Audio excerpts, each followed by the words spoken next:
দর্শক সালাম এবং শুভেচ্ছা নিন। মজার একটি জায়গায় আপনাদেরকে নিয়ে এসেছি, আমার বিশ্বাস যে আপনাদের ভালো লাগবে। পরে বলছি, আগে আমরা দেখি বিষয়টা। এর মধ্যে একটু খেয়াল করবেন, হাজার হাজার চামচুকা হাজার হাজার উঠতেছে এবং তারা কিচিরমিচির শব্দ করছে। একটু কান ফেলে দেখার চেষ্টা করলেই বুঝতে পারবেন। হাজার হাজার চামচুকা।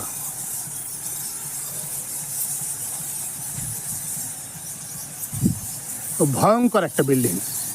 এই দেখুন দেখুন, উঠছে চামচুকা, হাজার হাজার চামচুকা উড়ে বেড়াচ্ছে এর মধ্যে, যার শব্দ আমরা বাইরে থেকে শুনতে পাচ্ছি।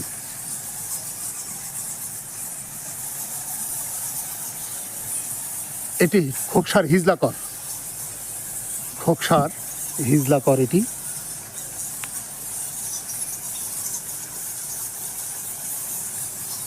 কত অত্যাচারের সাক্ষী হয়ে যে দাঁড়িয়ে আছে এই বিল্ডিংটি,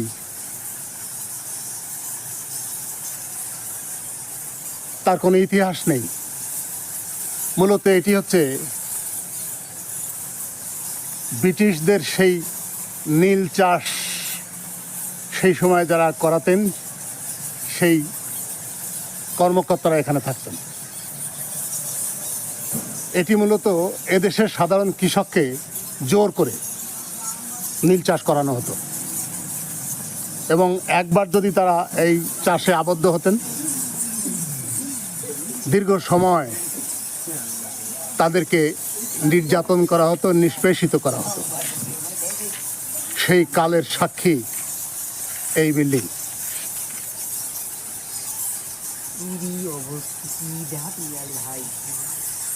নীলকুঠি ব্রিটিশ শাসকদের তৈরি একটি বাণিজ্য কেন্দ্র। এখানে তারা স্থানীয় কৃষকদের জোর করে নীল চাষ করাতেন। অত্যন্ত অমানবিক ছিল এই অত্যাচার। এই অত্যাচারের বিরুদ্ধে কৃষক বিদ্রোহ, যা ইতিহাসের সাক্ষী।